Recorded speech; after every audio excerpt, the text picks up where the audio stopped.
ਸਾਰੇ ਪਾਸੇ कारपोरेट ही हो रहा। ਇਹਦਾ ਮਤਲਬ ਹੈ ਕਿ ਇੱਕ ਪੰਜਾਬੀ ਚ ਕਹਾਵਤ ਹੁੰਦੀ ਹੈ ਕਿ ਜਦੋਂ ਕੁੱਤੇ ਦੀ ਮੌਤ ਹੁੰਦੀ ਹੈ ਨਾ ਤਾਂ ਮਸੀਤੇ ਚੜ ਜਾਂਦਾ ਹੁੰਦਾ। ਇਹ ਸਰਕਾਰ ਮੁਲਕ ਨੂੰ ਵੇਚਣ ਲੱਗੀ ਹੋਈ ਆ। ਇਹ ਖਾਲੀ ਸਾਡੀ ਸਰਕਾਰ ਨਹੀਂ ਹੈਗੀ, ਇਹ ਦੁਨੀਆ ਦੇ ਉੱਤੇ ਵਰਤਾਰਾ ਹੋ ਰਿਹਾ।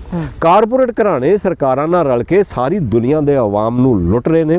ਔਰ ਲੋਕਾਂ ਅੱਜ ਕਾਰਪੋਰੇਟ ਦਾ ਨਾਂ ਹੋਣਾ ਚਾਹੀਦਾ ਕੋਡ। ਅਸੀਂ ਕਹਿੰਦੇ ਨੇ ਕਾਰਪੋਰੇਟ ਕੰਪਨੀਆਂ ਨੇ ਕੋਡ ਕੰਪਨੀਆਂ ਨੇ। ਸਿਸਟਮ ਉਹਨਾਂ ਕੁ ਜ਼ਿਆਦਾ ਗਰਕ ਹੋ ਚੁੱਕਾ ਵਾ ਜਿੰਨਾ ਕਿ ਅਸੀਂ ਸੋਚ ਵੀ ਨਹੀਂ ਸਕਦੇ। ਅੰਦਰ ਖਾਤੇ ਤੇ ਬਹੁਤ ਹੀ ਗਲ ਸੜ ਚੁੱਕਾ। ਕਾਰਪੋਰੇਟ ਕਮਜ਼ੋਰ ਨਹੀਂ ਹੋ ਰਿਹਾ। ਹੁੰਦਾ ਕੀ ਆ ਕਿ ਕਾਰਪੋਰੇਟਾਂ ਦੇ ਵਿੱਚ ਵੀ ਜਿਹੜੀ ਉਹ ਅੰਦਰ ਖਾਤੇ ਜਿਹੜੀ ਹੁੰਦੀ ਹੈ ਨਾ, ਕੁੱਤਾ ਚਿੱਕੀ ਹੁੰਦੀ ਹੈ ਇਹਨਾਂ ਦੇ ਆਪੋ 'ਚ ਭੈੜ ਇਹਨਾਂ ਦੇ ਭੇੜ ਹੁੰਦੇ ਨੇ, ਸ਼ਰੀਕਾ ਹੁੰਦਾ ਇਹਨਾਂ ਦਾ। ਇਹਦੇ ਵਿੱਚ ਕੀ ਹੈ, ਜਿਹੜੀ ਹਿੰਡਨਬਰਗ ਨਾਂ ਦੀ ਏਜੰਸੀ ਆ, ਹਿੰਡਨਬਰਗ ਨਾਂ ਸੀਗਾ ਜਰਮਨੀ ਦੇ ਰਾਸ਼ਟਰਪਤੀ ਦਾ ਹੈ ਤੇ ਫੀਲਡ ਮਾਰਸ਼ਲ ਵੀ ਸੀਗੇ ਫਸਟ ਵਰਲਡ ਵਾਰ ਦੇ ਵਿੱਚ। ਤੇ ਉਹਨਾਂ ਦੇ ਨਾਂ ਤੇ ਉਹਦਾ ਰੱਖਿਆ ਤੇ ਉਹਦੇ ਨਾਂ ਦੇ ਉੱਤੇ 에ਅਰ ਸ਼ਿਪ ਬਣਿਆ ਸੀ ਇੱਕ, ਜਿਹੜਾ ਹਾਈਡਰੋਜਨ ਗੈਸ ਉਹਦੇ 'ਚ ਭਰੀ ਗਈ ਸੀ ਤੇ ਉਹ ਸੜ ਕੇ ਸਵਾਹ ਹੋ ਗਿਆ ਸੀ ਤੇ ਸਾਰੇ ਸਵਾਰ ਉਹਦੇ ਸੜ ਕੇ ਮਰ ਗਏ ਸੀਗੇ। ਤੇ ਉਹ ਕਹਿਣ ਦਾ ਮਤਲਬ ਇਹ ਸੀਗਾ ਉਹ ਇੱਕ ਡਿਜ਼ਾਸਟਰ ਸੀਗਾ। ਐਕਚੁਅਲੀ ਜਿਹੜਾ ਸਿਧਾਂਤ ਦਿੱਤਾ ਸੀ ਸਾਇੰਟਿਸਟਾਂ ਨੇ ਉਹਦੇ ਵਿੱਚ ਹੀਲੀਅਮ ਗੈਸ ਦਾ ਇਸਤੇਮਾਲ ਹੋਣਾ ਸੀ, ਪਰ ਜਿਹੜੀ ਕੰਪਨੀ ਉਹਨੂੰ ਚਲਾ ਰਹੀ ਸੀ ਉਹਨੂੰ ਲੱਗਿਆ ਕਿ ਹੀਲੀਅਮ ਗੈਸ ਹੁੰਦੀ ਹੈ ਬੜੀ ਮਹਿੰਗੀ, ਉੱਤੇ ਉਹਨਾਂ ਨੇ ਹਾਈਡਰੋਜਨ ਗੈਸ ਦਾ ਇਸਤੇਮਾਲ ਕਰ ਲਿਆ ਤੇ ਹਾਈਡਰੋਜਨ ਗੈਸ ਨੂੰ ਅਚਾਨਕ ਅੱਗ ਲੱਗੀ ਔਰ ਸਾਰੇ ਲੋਕ ਮਰ ਗਏ।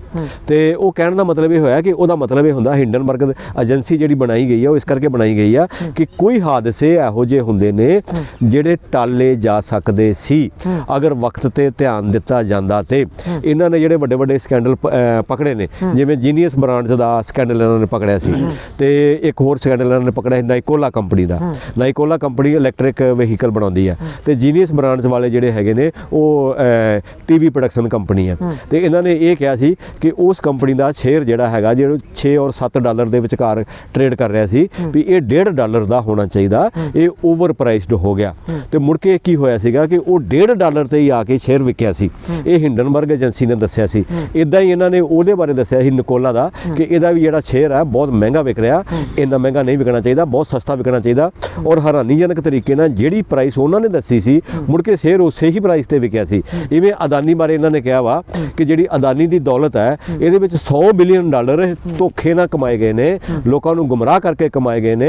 ਇਹਨਾਂ ਨੇ ਕਾਰੋਬਾਰ ਕਰਕੇ ਪੈਸਾ ਨਹੀਂ ਕਮਾਇਆ, ਲੋਕਾਂ ਨਾਲ ਬੇਈਮਾਨੀ ਕਰਕੇ ਗੁੰਮਰਾਹ ਕਰਕੇ ਗਲਤ ਜਾਣਕਾਰੀਆਂ ਦੇ ਕੇ ਪੈਸਾ ਕਮਾਇਆ $100 ਬਿਲੀਅਨ ਅਡਾਨੀ ਨੇ। ਤੇ ਉਹ ਇਹਨਾਂ ਦਾ ਪੈਸਾ ਨਹੀਂ ਰਹਿਣਾ ਚਾਹੀਦਾ। ਔਰ ਉਹ ਤੁਸੀਂ ਦੇਖ ਹੀ ਰਹੇ ਹੋ ਕਿ ਕਿਵੇਂ ਅਦਾਨੀ ਦੇ ਜਿਹੜੇ ਕਾਰੋਬਾਰ ਨੇ ਉਹਨਾਂ ਦਾ ਪੈਸਾ ਉੱਡ ਰਿਹਾ। ਨਹੀਂ, ਇਹਦੇ ਵਿੱਚ ਜਿਵੇਂ LIC ਦੇ ਆਪਾਂ ਪ੍ਰਮੁੱਖ, ਕਿਉਂਕਿ ਵੱਡਾ ਬ੍ਰਾਂਡ ਹੈ ਭਾਰਤ ਦਾ ਜਿਸ ਤੇ ਭਾਰਤੀ ਲੋਕ ਵੀ ਮਾਣ ਕਰਦੇ ਨੇ।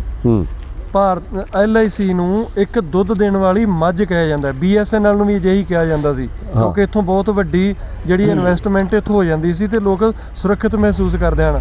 ਹੁਣ ਜਿਹੜੀ ਇਹ ਅਡਾਨੀ ਵਾਲੀ ਜਿਹੜੀ ਹਿੰਡਨਬਰਗ ਦੀ ਰਿਪੋਰਟ ਛਪੀ ਹੈ ਇਹਦੇ ਮੁਤਾਬਕ ਤੁਹਾਨੂੰ ਲੱਗਦਾ ਆਉਣ ਵਾਲੇ ਸਮੇਂ 'ਚ ਵਾਕਈ ਇਹ ਨੁਕਸਾਨ ਹੋ ਗਿਆ LIC ਦਾ ਜਾਂ ਨਹੀਂ? ਅਜਿਹਾ ਕੁਝ ਨਹੀਂ। ਦੇਖੋ ਜੀ, ਇਹਦੇ 'ਚ ਜਿਹੜਾ ਮੇਨ ਨੁਕਤਾ ਹੈ ਤੁਸੀਂ ਮਿਸ ਕਰ ਰਹੇ ਹੋ।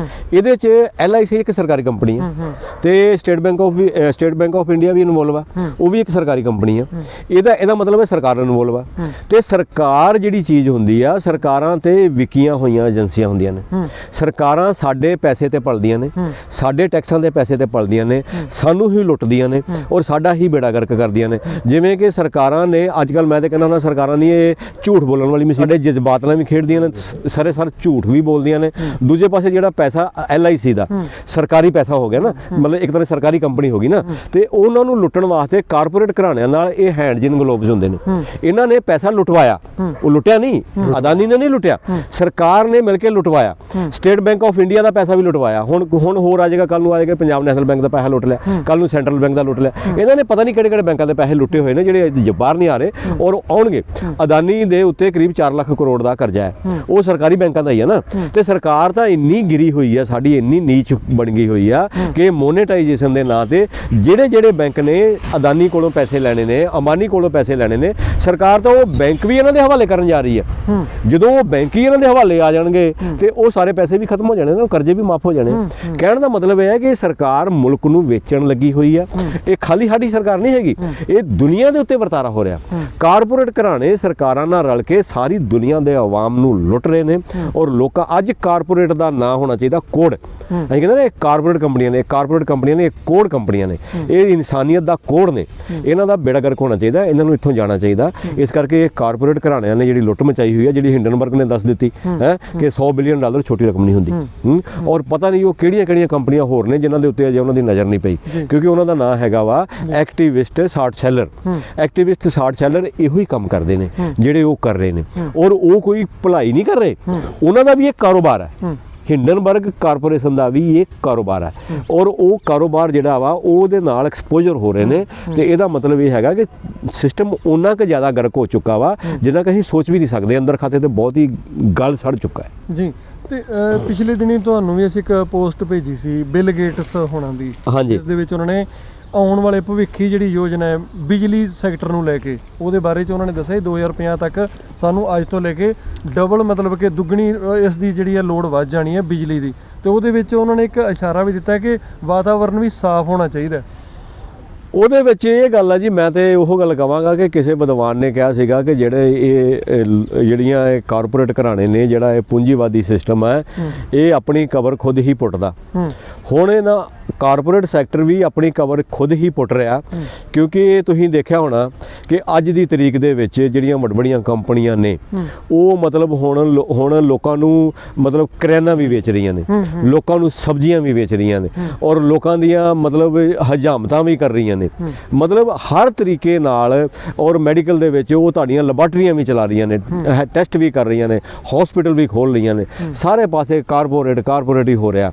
ਇਹਦਾ ਮਤਲਬ ਹੈ ਕਿ ਇੱਕ ਪੰਜਾਬੀ 'ਚ ਕਹਾਵਤ ਹੁੰਦੀ ਹੈ ਕਿ ਜਦੋਂ ਕੁੱਤੇ ਦੀ ਮੌਤ ਹੁੰਦੀ ਹੈ ਨਾ ਤਾਂ ਮਸੀਤੇ ਚੜ੍ਹ ਜਾਂਦਾ ਹੁੰਦਾ। ਇਹ ਕਾਰਪੋਰੇਟ ਘਰਾਣੇ ਹੁਣ ਮਸੀਤੇ ਚੜ੍ਹ ਗਏ ਨੇ। ਇਹ ਸਿਸਟਮ ਦਾ ਬੇੜਾ ਗਰਕ ਹੋਣਾ, ਲੋਕਾਂ ਨੇ ਉੱਠਣਾ। ਲੋਕੀ ਜ਼ਿਆਦਾ ਦੇਰ ਤੱਕ ਇਹ ਗੱਲਾਂ ਨੂੰ ਬਰਦਾਸ਼ਤ ਨਹੀਂ ਕਰਨਗੇ। ਕਿਸਾਨ ਅੰਦੋਲਨ ਫੇਲ ਹੋ ਗਿਆ, ਆਪਾਂ ਜਾਣਦੇ ਹਾਂ ਪੂਰੀ ਤਰ੍ਹਾਂ ਫੇਲ ਹੋ ਗਿਆ, ਔਰ ਪ੍ਰਧਾਨ ਮੰਤਰੀ ਉਹਨਾਂ ਨਾਲ ਚਾਲ ਖੇਡ ਗਏ, ਔਰ ਕਾਨੂੰਨਾਂ ਨੂੰ ਵਾਪਸ ਲੈ ਕੇ ਹਕੀਕਤ ਦੇ ਵਿੱਚ ਕਾਨੂੰਨ ਉਹਨਾਂ ਨੇ ਲਾਗੂ ਕਰ ਦਿੱਤੇ ਨੇ। ਅਸੀਂ ਜਾਣਦੇ ਹਾਂ ਸਾਰੀ ਗੱਲ ਨੂੰ, ਪਰ ਕਿਸਾਨ ਅੰਦੋਲਨ ਇੱਕ ਗੱਲ ਕਰ ਗਿਆ, ਲੋਕਾਂ ਨੂੰ ਜਾਗਰਤ ਕਰ ਗਿਆ, ਲੋਕਾਂ ਨੂੰ ਇਹ ਸਿਖਾ ਗਿਆ ਕਿ ਕਾਰਪੋਰੇਟ ਘਰਾਣੇ ਹੀ ਸਰਕਾਰਾਂ ਚਲਾਉਂਦੇ ਨੇ। ਸਰਕਾਰਾਂ ਕਾਰਪੋਰੇਟ ਘਰਾਣਿਆਂ ਨੂੰ ਕੰਟਰੋਲ ਨਹੀਂ ਕਰਦੀਆਂ, ਬਲਕਿ ਉਲਟਾ ਕਾਰਪੋਰੇਟ ਘਰਾਣੇ ਲੋਕਾਂ ਨੂੰ ਸਰਕਾਰਾਂ ਨੂੰ ਕੰਟਰੋਲ ਕਰ ਰਹੇ ਨੇ। ਲੋਕਾਂ ਤੱਕ ਇਹ ਜਾਣਕਾਰੀ ਪਹੁੰਚ ਚੁੱਕੀ ਆ।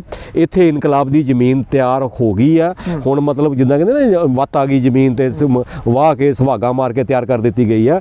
ਹੁਣ ਇਹ ਬੁੱਧੀਜੀਵੀਆਂ ਦਾ ਕੰਮ ਆ, ਸਾਡੇ ਵਰਗੇ ਲੋਕਾਂ ਦਾ ਕੰਮ ਆ ਲੋਕਾਂ ਨੂੰ ਇਹ ਗੱਲਾਂ ਦੱਸਣ, ਤਾਂ ਕਿ ਆਉਣ ਵਾਲੇ ਇਨਕਲਾਬ ਦੀ ਜਿਹੜੀ ਹੈਗੀ ਆ ਉਹ ਨੀਂਹ ਪੱਥਰ ਰੱਖਿਆ ਜਾਏ ਤੇ ਉਹਨੂੰ ਕੰਪਲੀਟ ਕੀਤਾ ਜਾਏ।